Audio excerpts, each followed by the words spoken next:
வருங்கால இந்தியாவை வளமானதாக்கணும்னா பெத்தவங்களுக்கு தாயா மாற்றம் தேவை. ஐயா, இன்னைக்கு வளமான இந்தியாவை உருவாக்குறது மாணவர்களா இருந்தாலும் அவங்களுக்கு உறுதுணையா இருக்கிறது யாரு? அவங்க பெத்தவங்க தானே. இன்னைக்கு எத்தனை பெத்தவங்க கடமை தவறாம பொறுப்போட நடந்துக்கிறாங்க.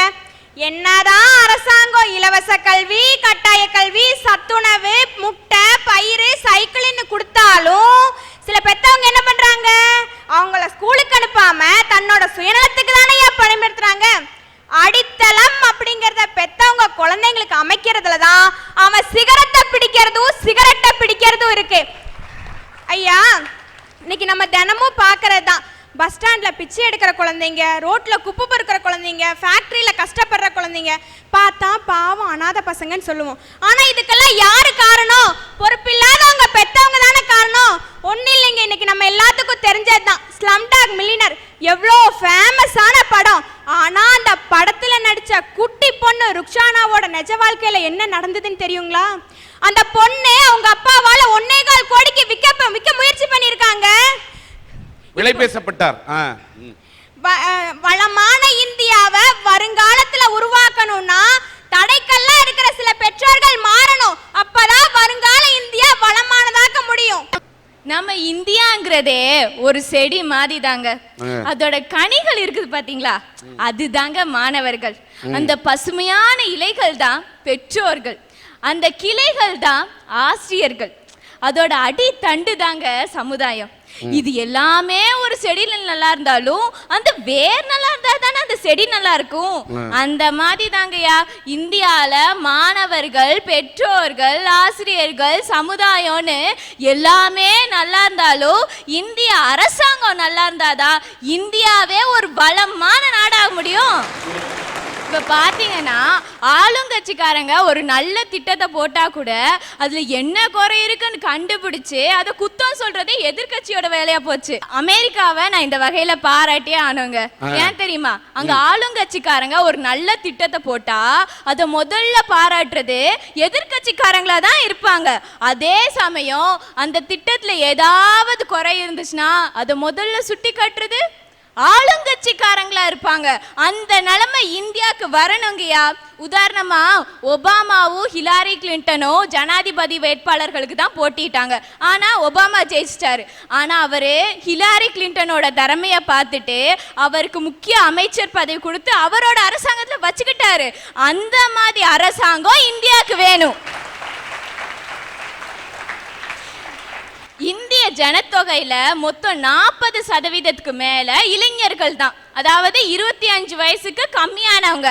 அப்படிப்பட்ட இளமையான நாட்டோட நாடாளுமன்றத்தோட வயசு தெரியுமா? சராசரி வயசு 53. இவ்வளவு இளமையான நாட்டுக்கு எதுக்கு வயசான நாடாளுமன்றம்? ஒண்ணு புரிஞ்சுக்கோங்கய்யா, நான் என்னமோ முதியவர்களை வேணாம் சொல்ல வரல, இளையோர்களும் வேணும். நம்ம நாட்டு நாடாளுமன்றம் எப்படி இருக்கணும் தெரியுங்களா சார்? முதியோர்கள் வழிகாட்டலோட இளையோர்களை கொண்ட நாடாளுமன்றமா இருக்கணும். அந்த மாற்றம் அரசாங்கத்துக்கு தேவை. அரசாங்க மாற்றம் தான் இந்தியாவே ஒரு வளமான நாடா மாத்துங்கய்யா. நான் ரோட்டோரமா போயிட்டு இருந்தேன். அப்போ ஆடுறாராமான்னு சத்தம். என்ன அதுன்னு திரும்பி பார்த்தா ஒரு குரங்காட்டி கையில குச்சை வச்சுக்கிட்டு ஆட்டிட்டு இருக்கிறான். அவன் எப்படி குச்சை ஆட்டுறானோ அதே மாதிரி அந்த குரங்கு ஆடுச்சு. எனக்கு ரொம்ப ஆச்சரியம், எப்படி குரங்கடா இப்படி எல்லாம் ஆடுதுன்னு. சரி, இன்னும் கொஞ்சம் தூரம் போனா அங்க ஒரு பூம்பூ மாட்டுக்காரன் பூம்பூ மாடை வச்சுக்கிட்டு அவன் கையிலையும் ஒரு குச்சை வச்சுக்கிட்டு இந்த வீட்டுக்கார அரிசி போடுவாரா அப்படின்னு சொல்லி குச்சாட்டுறான். அதுவும் தலையாட்டுது. எனக்கு ரொம்ப ஆச்சரியம். குரங்கு செய்து மாடு செய்துன்னு டைமை பார்த்தா ஸ்கூலுக்கு போற டைமு. சரின்னு ஸ்கூலுக்கு போனா வாத்தியார் குச்சை வச்சு ஆட்டிட்டு இருக்கிறாரு. சின்ன குழந்தைனா சாட்டை செய்யதான் செய்யும். அப்பதான் அது சின்ன குழந்தை.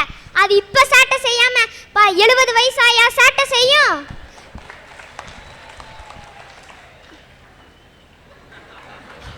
குழந்தைங்களை குழந்தைங்க மாதிரி நடத்தணும், விலங்குங்க மாதிரி நடத்தக்கூடாது. ஒரு தீபாவளிக்கு 2 நாளைக்கு முன்னாடி ஒரு வாத்தியார் சொல்றாரு மாணவங்கிட்ட, பட்டாசு வெடிக்கும் போது பார்த்து வெடிக்கணும் அப்படின்னு. தீபாவளி முடிஞ்சு அந்த மாணவன் வரான், அவன் கண்ணில் அடிபட்டிருக்கு.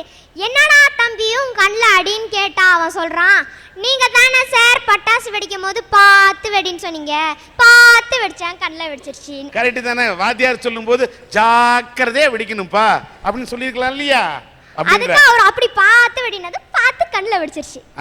ரெண்டு பசங்க கிளாஸ்க்குள்ள நின்று நீதாண்டா முட்டாளு நீதாண்டா முட்டாளு நீதாண்டா முட்டாளு சண்டை போட்டுக்கிறாங்க. வாத்தியார் கோவமா வராரு. என்னடா நான் இங்க இருக்கல அத மறந்துட்டீங்களான்னு கேக்குறாரு. இந்த மாதிரி ஆசிரியருக்கு தாயா மாற்றம் தேவைன்னு நான் சொல்றேன். வருங்கால இந்தியாவை வளமானதாக்கணும்னா வழி காட்டும் சமூகத்துக்கு தான் சார் மாற்றம் தேவை. திருவள்ளுவர் என்ன சார் சொல்லல திருக்குறள்ல?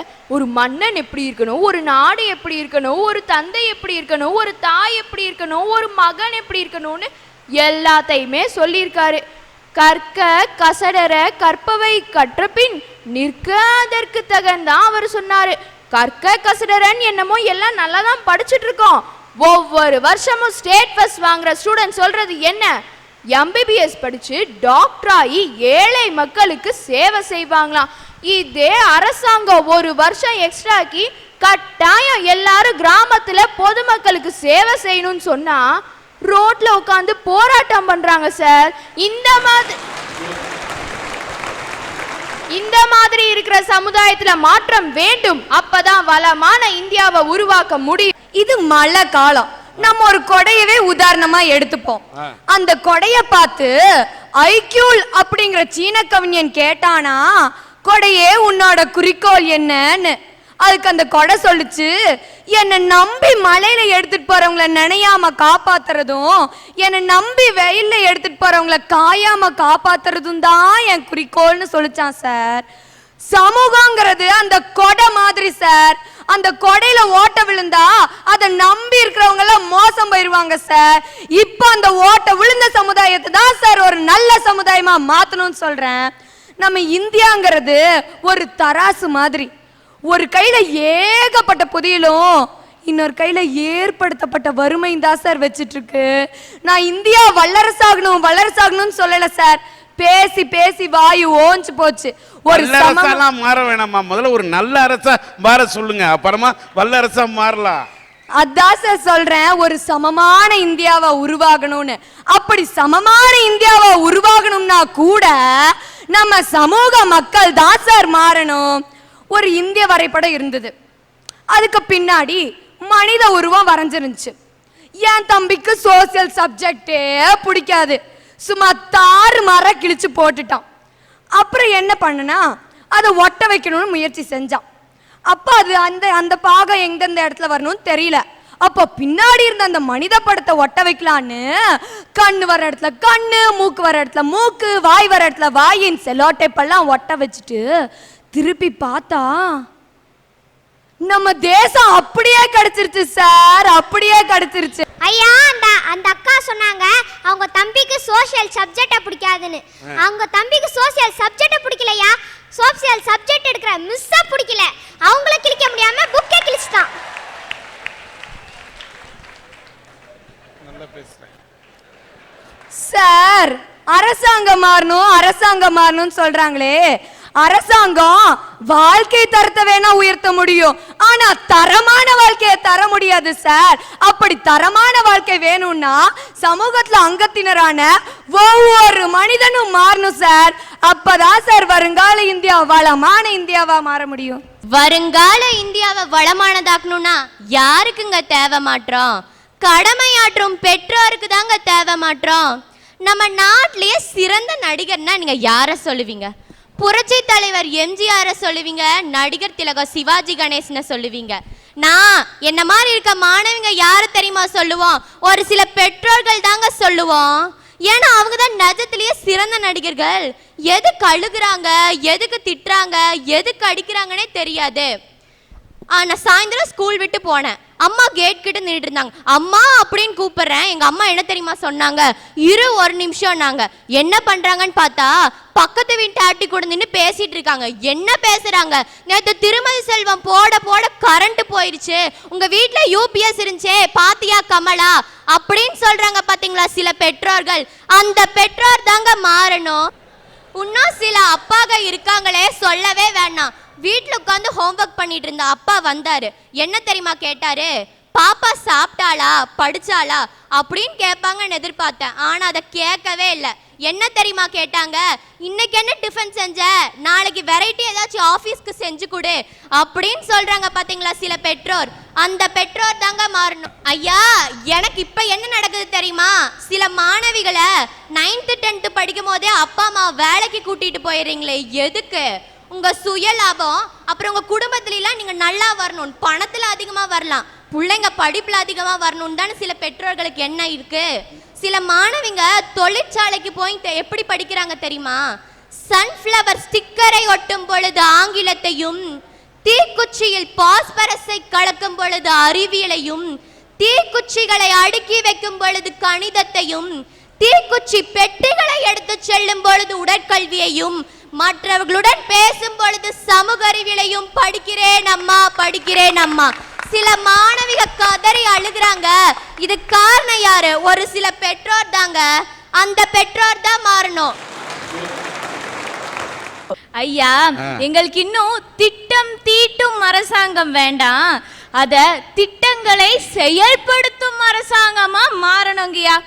இந்தியர்களுக்கு இயல்பாவே ஐக்கியூ கொஞ்சம் ஜாஸ்தி. ஏன் தெரியுமா? உதாரணமா சென்னை ஐஐடியில பிரியா சுப்பிரமணியம் அப்படின்னு ஒரு மாணவி படிச்சிருக்காங்க.